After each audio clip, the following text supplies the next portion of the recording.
Shalom, saudara-saudara yang seiman di dalam Tuhan Yesus Kristus. Kali ini kita akan berbicara tentang mempersembahkan tubuh. Bagaimana kita mempersembahkan tubuh kita. Saudara, banyak orang yang secara lahiriah beribadah, tetapi sebenarnya mereka tidak memiliki kuasa ibadah mereka dan menjadikannya sebagai satu tradisi saja.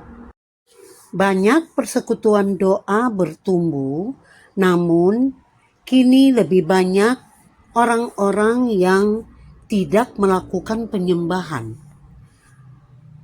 Penyembahan sekedar mengisi tata cara formalitas daripada ibadah.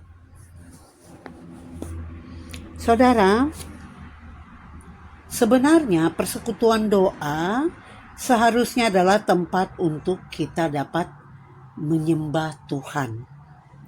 Hal itu menyebabkan lebih banyak orang yang dilayani mengalami pertobatan.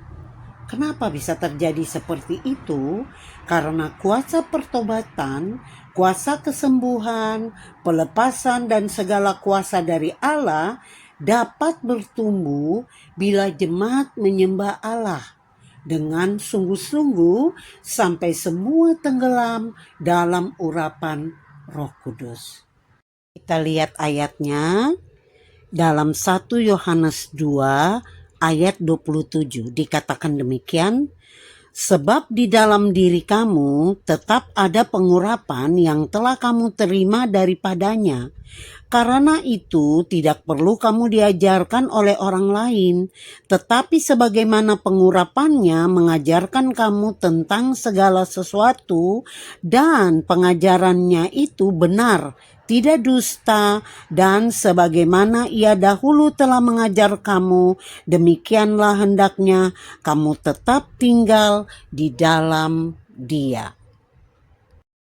Orang percaya memiliki pengurapan di dalam dirinya, yaitu pengurapan Roh Kudus. Ketika menerima Yesus sebagai Tuhan dan Juru Selamat, Roh ini akan tetap ada di dalam diri setiap orang percaya yang mengajarkan kebenaran sejati dan melindungi dari ajaran-ajaran yang sesat.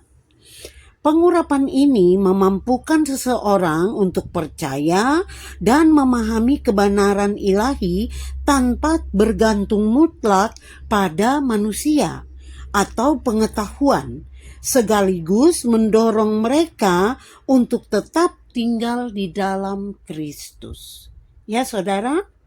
Saudara, jika kita kurang menyembah Allah dan tidak melakukan penyembahan secara berkesinambungan, maka urapan tidak akan turun dan jemaat tidak menerima urapan kuasa Roh Kudus.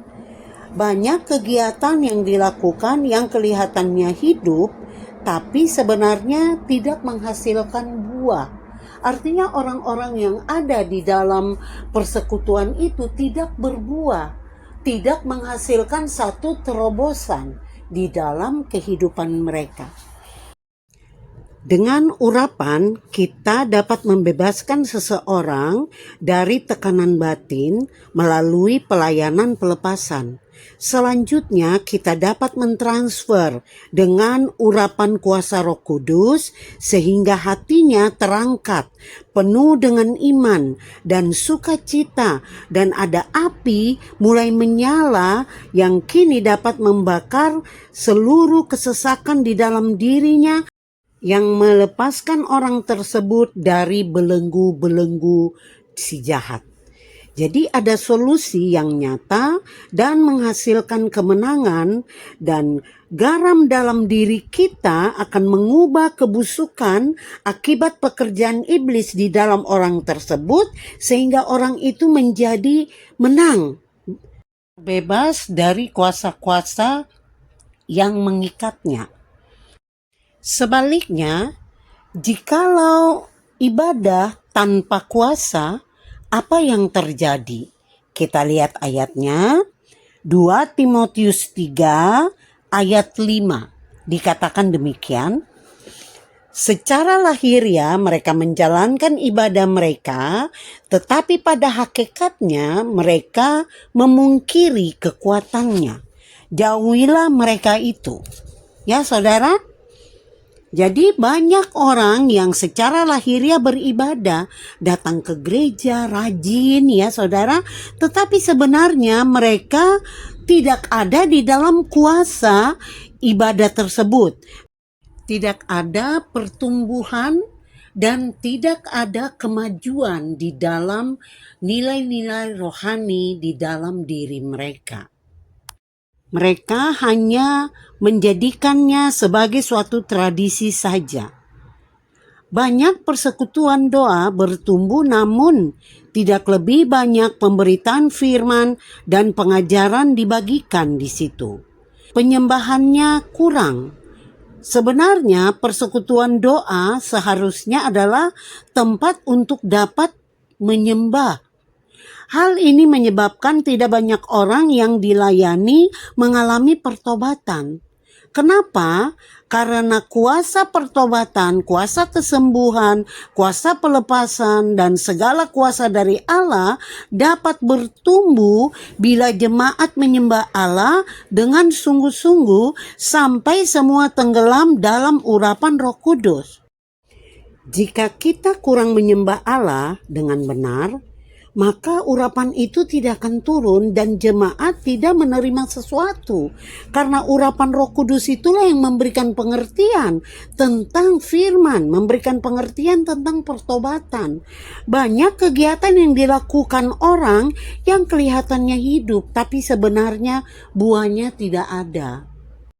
Kita lihat ayatnya, Wahyu 3 ayat 2. Dikatakan demikian, bangunlah dan kuatkanlah apa yang masih tinggal, yang sudah hampir mati, sebab tidak satu pun dari pekerjaanmu aku dapati sempurna di hadapan Allahku. Sebenarnya, firman ini adalah panggilan untuk memperkuat iman seseorang yang nyaris padam dan memperbaiki perbuatan yang tidak sempurna di hadapan Tuhan. Ya, bangun, firman Tuhan katakan bangun dan sadar, bangkit dari tidur. Maksudnya apa? Tidur secara roh. Kita dapat datang untuk menyembah Tuhan ketika roh kita mulai bangkit pada saat Roh Kudus mengurapi kita. Ya, makanya dikatakan kuatkanlah apa yang masih tinggal. Itu maksudnya apa? Memperkuat sisa-sisa imanmu atau perbuatan baik yang sudah hampir mati. Ya, jadi memang sebenarnya tidak ada pekerjaan yang sempurna.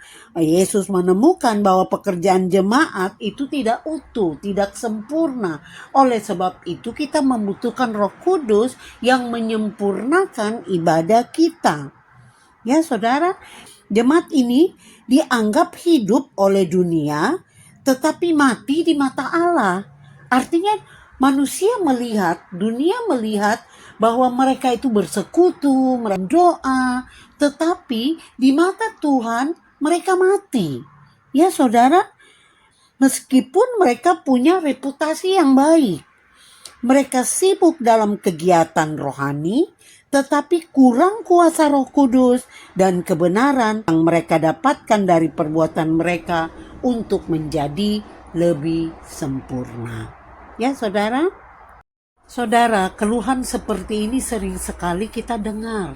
Banyak orang melayani Tuhan dan mereka kecewa, mereka merasa lelah, mereka merasa tertolak. Ya saudara? Sebenarnya kita mungkin tanpa sadari bahwa sebenarnya kita bekerja sendiri. Kita tidak minta tolong kepada Tuhan Yesus sebagai pemilik pekerjaan ini, menolong kita melalui Roh Kudus, membangkitkan roh kita, dan mulai melayani sesuai dengan apa yang Tuhan kehendaki. Bukan kita berjalan sendiri seperti apa yang kita pikirkan dan kita rencanakan. Banyak sekali terjadi seperti itu. Saudara, kita tahu bahwa kita adalah imamat yang rajani dan Tuhan Yesus adalah imam besar agung kita. Jadi ketika kita bekerja di dunia ini untuk Tuhan, haruslah kekuatannya itu dari Dia dan dikerjakan oleh Dia, bukan untuk kepentingan kita sendiri. Kita perlu Tuhan Yesus di dalam pelayanan kita. Kita cuma sebagai alat untuk menyampaikan dan menjangkau jiwa-jiwa yang mempertumbuhkan mereka, yang membuat mereka berhasil untuk bertumbuh mendekat kepada Tuhan, yaitu Roh Kudus. Tuhan sendiri yang akan melakukannya, bukan kita. Di sini, garam dalam Perjanjian Lama adalah gambar dari urapan Roh Kudus yang diberikan ke atas hidup seseorang yang mempersembahkan diri kepada Tuhan.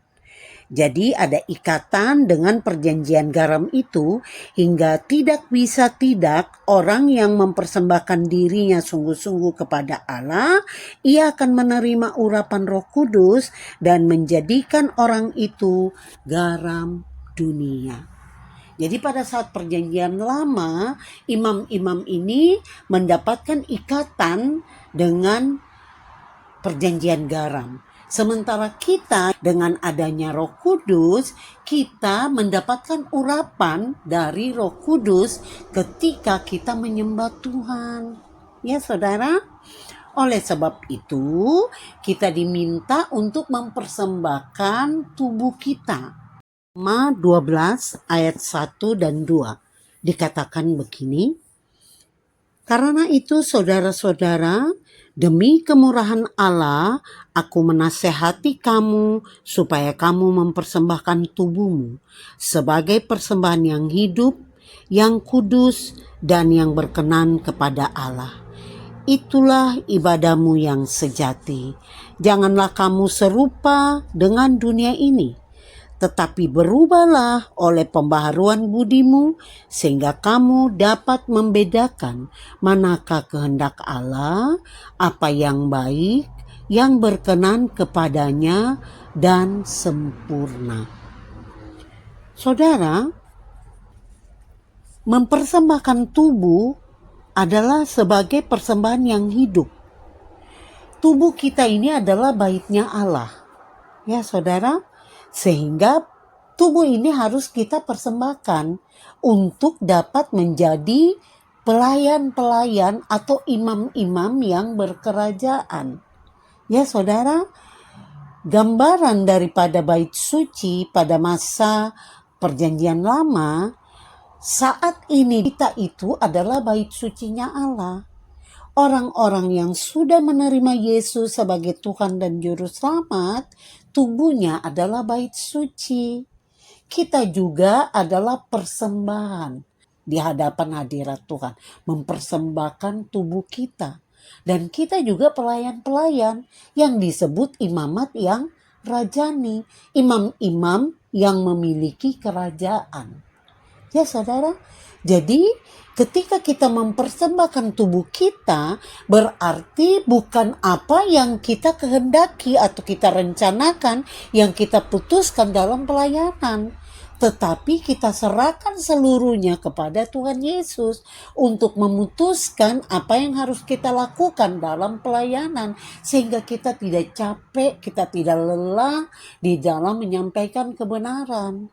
Karena ditolong oleh Tuhan Yesus. Sebenarnya yang membuat seseorang bertobat adalah karena urapan. Urapan adalah kuasa dari ibadah itu.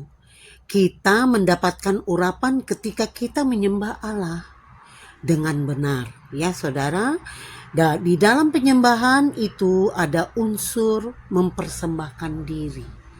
Ya. Jadi kita bukan sekedar menyembah.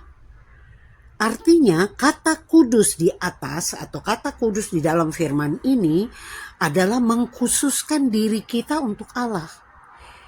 Bila seseorang mempersembahkan dirinya kepada Allah, ia merelakan dirinya untuk dipakai secara khusus bagi kepentingan Allah dengan menguduskan dirinya bagi Allah.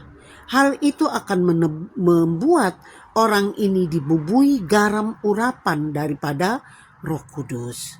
Itulah sebabnya kita harus mempersembahkan tubuh kita.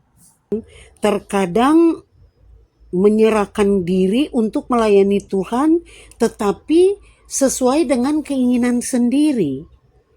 Biasanya orang-orang seperti ini akan langsung berpikir untuk mengambil salah satu bidang pelayanan, entah sebagai penginjil, entah mencari jiwa, atau sebagai gembala, atau di dalam bidang musik dan puji-pujian, lalu membuat rekaman atau pagelaran dan sebagainya.